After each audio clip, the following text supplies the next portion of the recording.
सरकारने आता ठरवलं आहे की UPIद्वारे म्हणजेच QR कोड स्कॅन करून केल्या जाणाऱ्या पेमेंटवरही आता चार्ज लागू होऊ शकतो.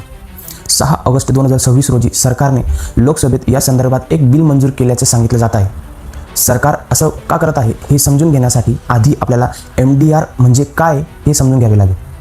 MDRचा पूर्ण अर्थ आहे की मर्चंट डिस्काउंट रेट, म्हणजेच डिजिटल पेमेंट स्वीकारताना दुकानदार आपल्या बँकेला किंवा पेमेंट कंपनीला जो छोटासा कमिशन देतो त्याला MDR म्हणतात. महत्त्वाची गोष्ट म्हणजे हा पैसा ग्राहक देत नाही तर दुकानदारही देतो. उदाहरणार्थ क्रेडिट कार्ड पेमेंट घेतल्यावर दुकानदाराला साधारणपणे 2% पर्यंत कमिशन द्यावे लागू शकतं. पण जानेवारी 2020 मध्ये सरकारने UPIवरील MDR 0 केला होता. त्यामुळे आज चहाच्या टपरीपासून ते मोठ्या मॉलपर्यंत QR कोडद्वारे पेमेंट करणं मोफत होतं. आता या गोष्टीत एक मोठा ट्विस्ट आलेला आहे.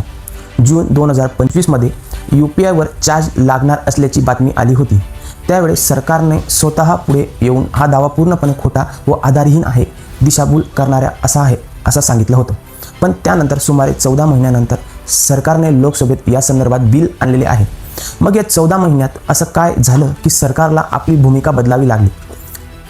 याचं उत्तर एक नंबरमध्ये लपलेलं आहे, ते म्हणजे 0 UPI नेटवर्क्स.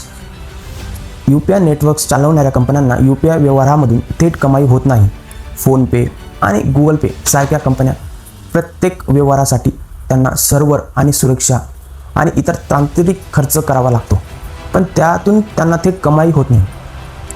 सरकारकडून मिळणाऱ्या सबसिडी त्यांच्या प्रत्यक्ष खर्चाच्या प्रत्येक सुमारे 11% भागवते, असं रिपोर्टमध्ये सांगितलं जात आहे.